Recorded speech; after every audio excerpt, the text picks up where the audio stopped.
All right, so I'm just going to describe a little bit of what my grandpa taught me, and then I'm going to get back to the story about what happened. But just like one example, my grandpa said that Jesus said, seek first the kingdom of heaven, and then everything else will come unto you. My grandpa said that kingdom of heaven is the flow.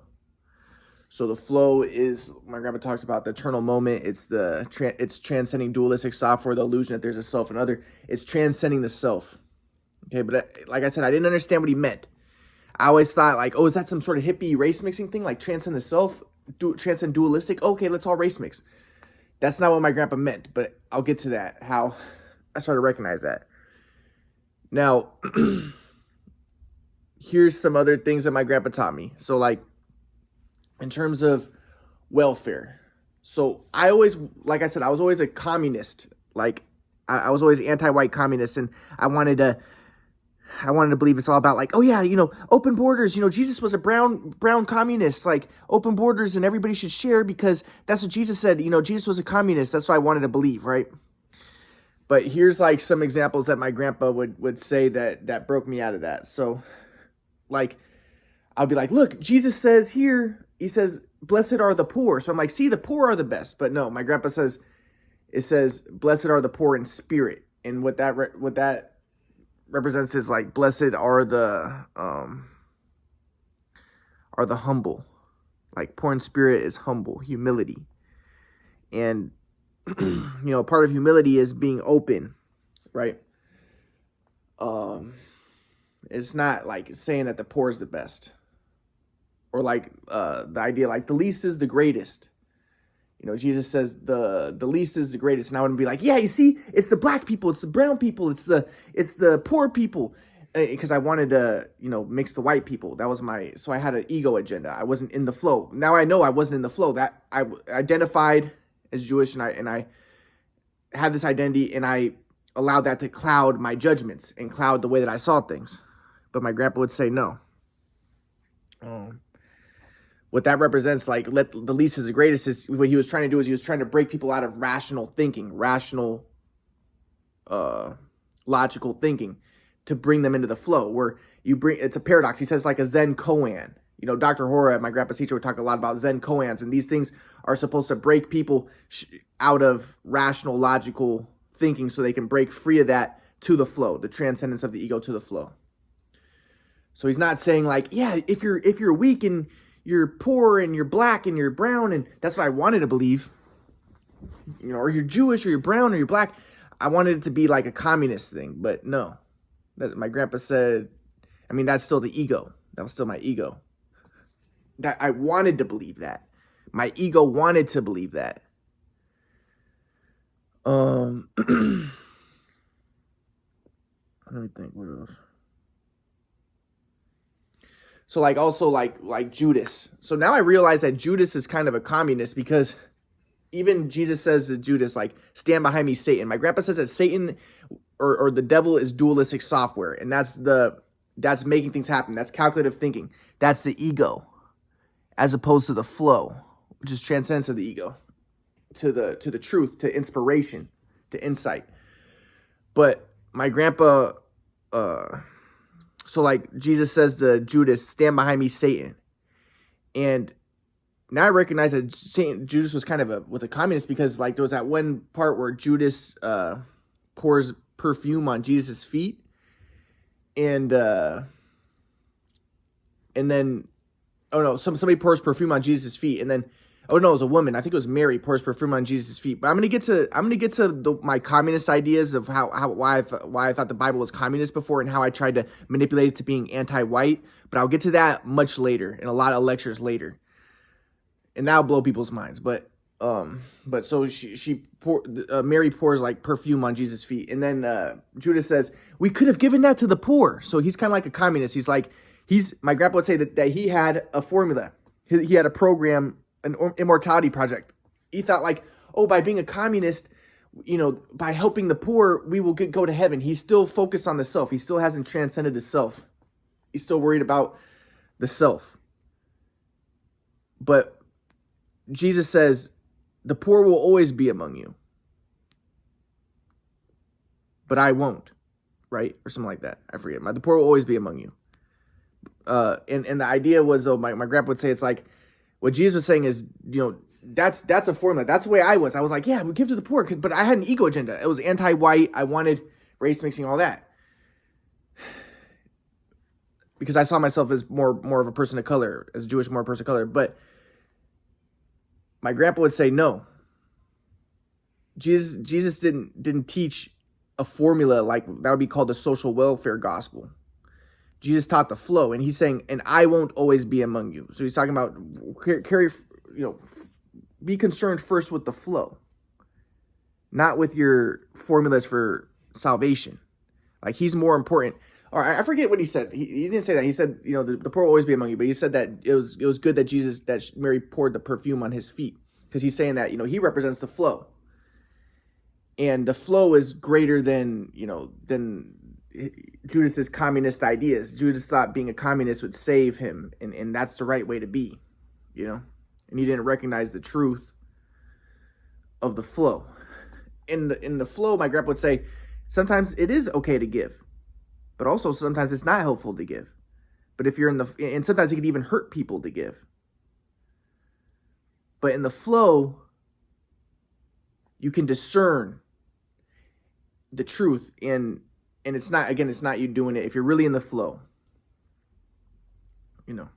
My grandpa says getting a job is in just creative projects and stuff. That's a part of the flow. So I'll kind of get into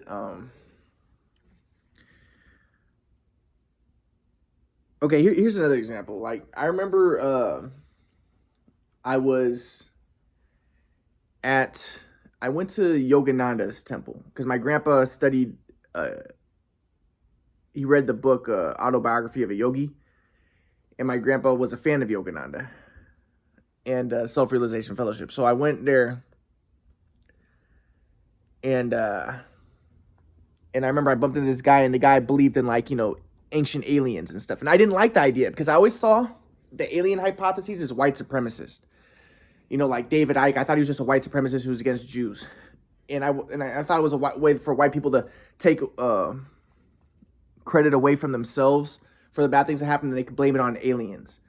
Or, I thought it was a spiritual. I thought it was also a way for them to cement spiritual and religious ideas. Like, they would say, you see, the demons are really the aliens, and the Bible really did happen. Or even Zechariah Sitchin, he says all these things did happen in the Bible, and it was these gods that were doing it and stuff. But regardless, I always saw spirituality and religion as white supremacists.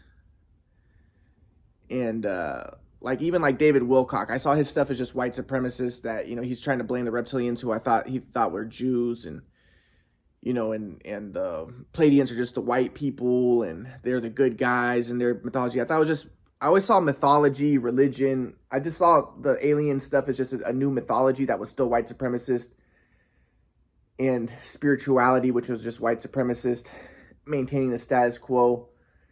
And I didn't like spirituality. I thought that Jung was white. Anything spiritual, I didn't really like, and I didn't like the ancient alien stuff. But again, my grandpa would say, though, when I asked my grandpa, "What do you think about that?" and I was thinking that he would be like, "Yeah, because I thought it was just white supremacists. I thought white supremacy was the ego, and you wanted to transcend the ego." But my grandpa would say, "No, that guy's thinking outside the box about the alien stuff, and who knows? It might be accurate. There might be some accuracy to it." So now I recognize that I wasn't in the flow. If I'm in the flow, my ego wouldn't cloud my judgments, and I would be able to assimilate all the information and take all of it and not necessarily judge it, and be able to discern the truth. But I was so focused on my ego identity, seeing myself as Jewish and more communist, and thus more materialist, because I wanted to be more materialist and Marxist, because I saw religion as white supremacists. So I didn't open myself up to the spiritual, like astrology or aliens, that the aliens are gods, or that the gods did exist and they were aliens and stuff like that, and anything spiritual. I didn't want to believe it. I just wanted to be a Marxist and just believe. I wanted to believe the humans came out of Africa, and basically it was a black supremacist way of looking at things. The normal scientific way of looking at things. The Africans are the original man. Everyone else is just inbred Neanderthals, and the Africans are the best, because I really wanted race mixing with the Africans.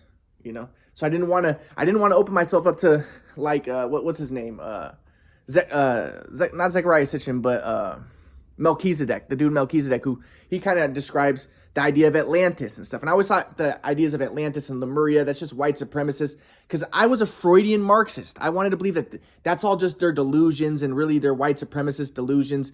Even like Bigfoot, the idea of Bigfoot I wanted to see as like a delusion, and Bigfoot just represents black people that the white man's afraid of, but like Atlantis and that because they're not arguing that humans just came out of Africa, which I wanted to believe. They're arguing different things, that like humans that humans come from gods, and even like the Hindu mythology, humans come from gods, and humans because I like looked at Steiner, and Steiner had the spiritual ideas, but he said that the different human races represent different planets, and I just didn't like the idea because I thought that it cemented white supremacy. I thought spirituality and stuff cemented white supremacy, and I wanted to destroy religion, and I wanted to be a Marxist and Freudian, just say, oh, all that stuff is just delusions. This is just people's active imaginations, and they project their white supremacist ideas, and the idea of Atlantis and Lemuria and stuff is just delusions. But now I recognize, like, how do I know? If I'm in the flow, my grandpa would say, like, mystery is important, and I was allowing my ego to not allow me to be open to these ideas. So I wasn't really in the flow, but I thought I was in the flow. I'm like, hey, look, I'm not a white supremacist. I'm more in the flow because I'm not in the ego. But no, I still was in the ego. I still wasn't open to the truth. So, and again, and it could be true that some of those ideas are delusional and stuff, and they're just projections of the unconscious, and like Bigfoot could just be a projection of white people being afraid of black people and taking over and stuff. But at the same time, there could be accuracy to it. We're living in a multi-dimensional, or there's dimensions of reality that we're not aware of. But I didn't want to open myself to that because I think it's because since I saw myself as Jewish, and I saw spirituality and all that stuff as white supremacist. And I didn't want the Bible to be real. I wanted to believe what Finkelstein believed, that the Bible was just made up by Canaanite serfs who ended up, did communist slave rebellions against their masters that were kind of Freudian because they were really killing their fathers, and then they made up stories that they came from Egypt, because I didn't want to believe in, and I wanted to believe that, like, when the Jews say that it was because of their sins that they were taken over by the Babylonians and Assyrians and stuff, but really it wasn't their sins. It was just they were stronger than them and they took them over. And then because people want to blame the victim, they justified it because they're delusional and they're primitive people. They wanted to say, oh, it's because God wanted us because of our sins. But I was just like, no, that's just victim blaming. I wanted to deteriorate religion, and I wanted to deteriorate spirituality and stuff because I saw it as white supremacists. But I realize now that was my ego. I wasn't in the flow, and I wasn't open to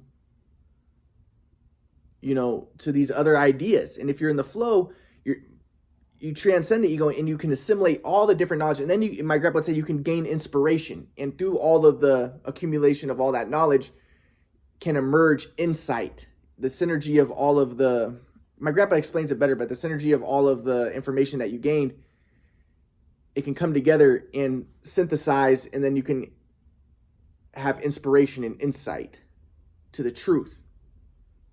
But I was cutting off information, and I wasn't opening myself up to. But at the same time, though, my grandpa confused me, though, because he would be like, yeah, synchronicity is magical thinking, because he believed everything is energy, and you could just manipulate the energy, and that's what goes on. But at the same time, though, like, I believe, I believed in synchronicity because I experienced synchronicity and stuff. So I knew that there was a spiritual dimension to reality. But at the same time, I think that my main motivation was to mix the white people, because I saw the white people as the biggest threat to the Jews. So I didn't like the ancient alien ideas and stuff, because I always thought it was white supremacists. I always saw like an undercurrent of Nazism and white supremacists, like the David Icke's teachings and all that stuff, David Wilcock. I always thought it was just white supremacist. But now I realize that even if it is their imaginations projecting their fear of the black man and the Jews taking over, like David Icke thinking the reptilians are really just the Jews or the Marxists and stuff. Now I recognize that there is a legitimacy to their fears, and there might be these dimensions of reality we're not aware of, but also at the same time, I'm aware that what my grandpa would ultimately teach me is he would say all of it is just aspects of it's just the consequences of dualistic software, and if you could transcend this dualistic software and be in the flow, that's the ultimate that's the aim, right? Now, here's kind of what my grandpa taught me about the flow. So like I said, there's a different levels of dualistic software. It starts off with predator prey. This is impersonal, action oriented, right? And then there's like ally enemy, which is impersonal, action oriented, where if someone does what you want, then they're your ally. If they don't, then they're your enemy, and then you hurt them, right? But then you move from the impersonal, action oriented to the attitudinal. I don't know, I can't explain it as well as my grandpa, but in the attitudinal, interpersonal, there's like superior, inferior. Insider, outsider is kind of action oriented, or action oriented, impersonal, and interpersonal, attitude oriented, where you can exclude people, which is an action, but it's still confirming the self, but it's not necessarily bad. Like my grandpa said, sometimes you have to put yourself first before you can transcend the self, right? But there's insider, outsider, and then there's superior, inferior. And again, superior, inferior is not necessarily bad. Sometimes, like my grandpa said, it's appropriate to try to be the best, right? But my grandpa says there's levels, but the flow is the ultimate, because the example that my grandpa gave with like superior, inferior versus the flow is, like, let's say you're a basketball player and you just want to be superior and you just want to win. Okay, well then you might be a ball hog. And you might, do things that are not the best. And you still involved in calculative thinking, but if you're in the flow and you lose yourself, and that's when my grandpa said, like Bill Russell, he said that Bill Russell didn't just want to win, but he wanted to see synergy. He enjoyed even seeing the other team doing amazing. And he was more in the flow. He was outside of himself. And he won 11 championships. So the idea is my grandpa said the ego is magnificent in its achievements, but it's limited in its reach. But the flow is the ultimate.